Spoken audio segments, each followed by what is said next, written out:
नमस्कार दोस्तों, स्वागत है आपका target classes with Harish sir में।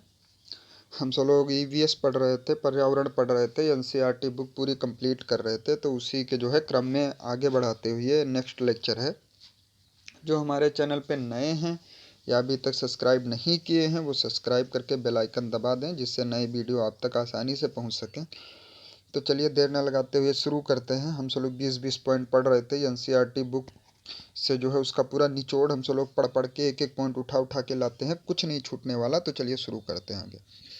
पहला है, मार्टिन नाम का एक फौजी था।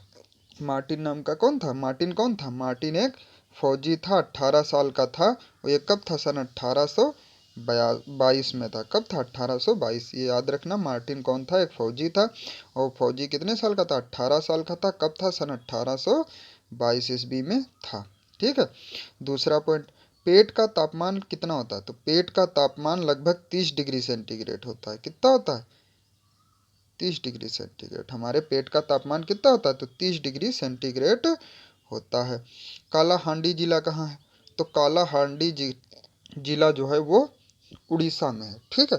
काला हांडी जिला कहाँ है? उड़ीसा में। इसके बारे में एक पॉइंट जान लेते हैं जो एनसीईआरटी बुक में दिया था। देखिए, अगर पूछ लिया जाए काला हांडी जिला कहाँ है, तो है उड़ीसा में। लेकिन सबसे अधिक चावल पैदा किए जाते हैं उड़ीसा में। जितने भी जिले हैं वहाँ सबसे अधिक चावल कहाँ पैदा किए जाते हैं? काला हांडी में। ठीक है।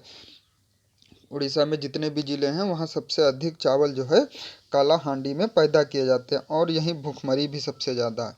उड़ीसा में जो है सबसे ज़्यादा चावल किस जिले में पैदा किए जाते हैं?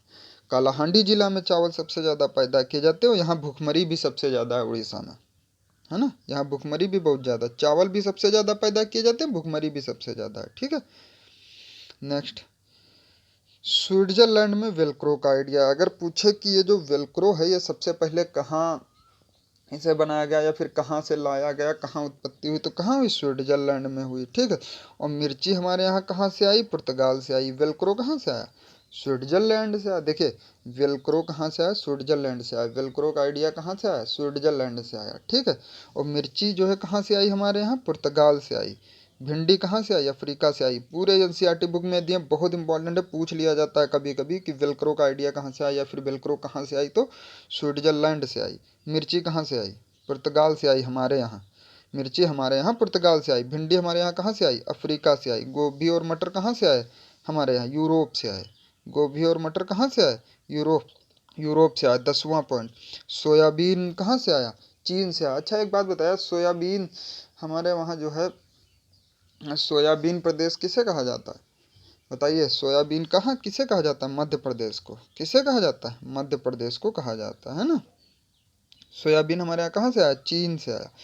बैंगन, मूली, सेम, करेला, आम, संतरा, बेर और केला ऐसे याद कर लीजिए। बैंगन, मूली, सेम, करेला, आम, संतरा, बेर और केला, ये कहाँ से आए? भारत से आए। ये भारतीय हैं। ये कौन है? ये भारतीय हैं। बैंगन, मूली, सेम, करेला और आम, संतरा, बेर और केला। ठीक है। इतनी चीज़ ये क्या है? ये भारतीय हैं। ठीक है। और सोयाबीन क्या है? चीनी है। गोभी मटर यूरोपी है। और भिंडी अफ्रीका है। मिर्ची जो है पुर्तगाल से आई है। स्विट्जरलैंड से वेलक्रो आया है। ठीक है। अब देखिए, घड़ीसर के बारे में थोड़ा जान लेते हैं। घड़ीसर, घड़ीसर एक नाम है जिसमें जो है सर का मतलब क्या होता है? तालाब। सर माने क्या होता है? तालाब। ठीक है। घड़ीसर, घड़ीसी सर। ठीक है। तो घड़ीसी सर में सर का मतलब होता है तालाब। घड़ीसी सर जो है, सर का मतलब क्या है? तालाब। इसे राजा घड़सी ने लोगों के साथ मिलकर बनवाया था। मतलब घड़ीसी सर ये तालाब है एक, घड़ीसी सर, जिसमें सर का मतलब तालाब होता है, इसे राजा घड़ीसी ने बनवाया था। घड़ीसी सर तालाब किसने बनवाया था? तो घड़ीसी सर जो है तालाब जो है राजा घड़ीसी ने किसके साथ? लोगों के साथ मिलकर बनवाया था। ठीक है। तो आप याद रखिएगा। और ये कहाँ है? ये है जैसलमेर में। इसकी खासियत क्या है? देखिए, घड़ीसी सर में सर का मतलब तो होता है तालाब। मतलब ये घड़ीसी जो क्या है? तालाब है। इसे राजा घड़ीसी ने लोगों के साथ मिलकर बनवाया था। ठीक है। और ये जैसलमेर में बनवाया था, राजा घड़ीसी ने बनवाया था, इसीलिए इसका नाम क्या पड़ा? घड़ीसी सर, है ना। और ये कहाँ है पूछ लिया जाए तो ये जैसलमेर में है। कहाँ है? जैसलमेर में है। ठीक है। और ये कितने साल पुराना है? 600 साल पर 650 साल पुराना है। जैसलमेर में वो पानी वानी की कमी रहती ना, पानी वानी इतना होता नहीं। और ये कहाँ कितने साल पुराना है? 650 साल पुराना है। कहाँ? 650 साल पुराना है। इसमें 9 तालाब एक दूसरे से जुड़े हैं। इसकी खासियत क्या है? 9 तालाब। घड़ीसी सर जो है, जो नाम है, इसमें जो राजा घड़ीसी ने लोगों को साथ मिलकर जो तालाब बनवाया था, जिसका नाम था घड़ीसी सर, वहाँ पे जो तालाब बनवाया था, वहाँ 9 तालाब एक दूसरे से मिलकर मिलकर जो है आपस में मिले हुए हैं। ठीक है, 9 तालाब एक दूसरे से जुड़े हैं। ठीक है, याद रखिएगा। 600 साल पुराना है, जैसलमेर में है। 9 तालाब एक दूसरे से जुड़े हैं, राजा घड़ीसी ने बनवाया था। सर का मतलब तालाब होता है। इतनी चीज़ याद रखिएगा इसके बारे में। अब अलबरूनी, अलबरूनी के बारे में दिया था। देखिए, अलबरूनी के बारे में 2 पॉइंट है जो हम सब लोग इम्पोर्टेंट है, वही याद रखना। अलबरूनी कहाँ से आया था? तो अलबरूनी जो है उज्बेकिस्तान से आया था। कहाँ से आया था? ये क्वेश्चन पूछा भी जा चुका है सीटेट में कि अलबरूनी कहाँ से आया था, तो कहाँ से आया था? उज्बेकिस्तान से आया था। अगर पूछ लिया जाए कि अलबरूनी भैया कहाँ से आया था, तो कहाँ से आया था? उज्बेकिस्तान से आया था। और ख़ास क्या है कि 1973 में 1000 साल पूरे होने पर डाक टिकट जारी किए थे। देखिए, अल बरूनी जो है उज्बेकिस्तान से आया था, और 1973 में अल बरूनी को आए हुए 1000 साल पूरे हो गए। इस उपलक्ष्य में भारतीय सरकार ने क्या जारी किए थे? डाक टिकट जारी किए थे। जो है क्या जारी किए थे? डाक टिकट जारी किए थे। ठीक है, तो अल बरूनी उज्बेकिस्तान से आया था, 1973 में इसको आए हुए 1000 साल पूरे हो गए, और जो है डाक टिकट जारी किए गए थे। ठीक है। 18वां है मुसाफिरों के लिए बावड़िया बनाई जाती थी। जो मुसाफिर आते थे उनके लिए बावड़िया बनाई जाती थी। बावड़ियों में क्या किया जाता था? ये देखिए ब्रैकेट में लिखा है, पानी पीने के लिए। मुसाफिरों के पानी पीने के लिए क्या बनवाया जाता था? बावड़िया बनाई जाती थी। प्याऊ मशक भी हैं, कहीं कहीं प्याऊ और मशक भी मुसाफिरों के पानी पीने के लिए बनाया जाता था। ठीक है, तो मुसाफिरों के पानी पीने के लिए क्या बनवाई जाती थी? बावड़िया बनाई जाती थी। और प्याऊ और मशक, प्याऊ और मशक ये 2 चीज़ भी पानी पीने के काम के लिए इनका प्रयोग किया जाता था। ठीक है, तो याद रखिएगा। पानी के स्रोत कौन कौन से हैं? याद याद रख लीजिए। बावड़ी, तालाब, नौला और धारा, ये 4 याद लिख लीजिए। बगैर पूछ ले निम्न में से पानी के स्रोत कौन नहीं है या कौन है, 4 ऑप्शन दे दे तो उसमें से 3 याद रखना।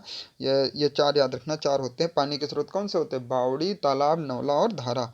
पानी के स्रोत कौन से होते हैं? बावड़ी, तालाब, नौला और धारा होते हैं। 20वां और लास्ट पॉइंट, उत्तराखंड में दुल्हन ब्याह के बाद नए गांव में आई है, वह झरनिया तालाब पर जाकर सिर झुकाती है। मतलब ये उत्तराखंड की रीत या रिवाज है। उत्तराखंड में यह रीत चलती है, यह रिवाज है कि जब किसी की शादी होती है तो दुल्हन को सबसे पहले जो है नए घर में लाने से पहले कहाँ ले जाते हैं? वहाँ गाँव झरनिया तालाब पे ले जाते हैं। वहाँ जाकर दुल्हन जो है झरनिया तालाब पर क्या करती है? जाकर सर झुकाती है, उसको प्रणाम करती है। ठीक है, तो सबसे पहले नई दुल्हन जब उत्तराखंड में किसी की शादी होती है तो ब्याह के बाद दुल्हन नए घर में जाने से पहले झरनिया तालाब पर जाकर सर झुकाती है। ठीक है, तो आज का लेक्चर यहीं समाप्त होता है। 20 पॉइंट हो गए हैं। कुछ ही दिनों में हम सब लोग जो है पूरी एनसीईआरटी बुक पढ़ डालेंगे। है लगभग 2-4 लेक्चर और होंगे, उसके बाद ये पूरी एनसीईआरटी बुक हम सब लोग कंप्लीट कर लेंगे। फिर इसकी पेडागोजी पढ़ेंगे। तो आप सब लोग जो है पढ़ते रहिए। अगर कोई शिकायत या सुझाव है तो आप कमेंट कर सकते हैं, और जो सब्सक्राइब नहीं किए हैं वो सब्सक्राइब करके बेल आइकन दबा दें। और जो है आप कंटिन्यू देखते रहिए। पूरी एनसीईआरटी बुक हम सब लोग पढ़ेंगे। आप पेपर जाके देंगे तब आपको, आप खुद ही देखेंगे कितने क्वेश्चन इसमें से फंसते हैं, कैसा आता है। ठीक है, सारे क्वेश्चन ही फंसेंगे। तो नमस्कार, धन्यवाद, जय हिंद।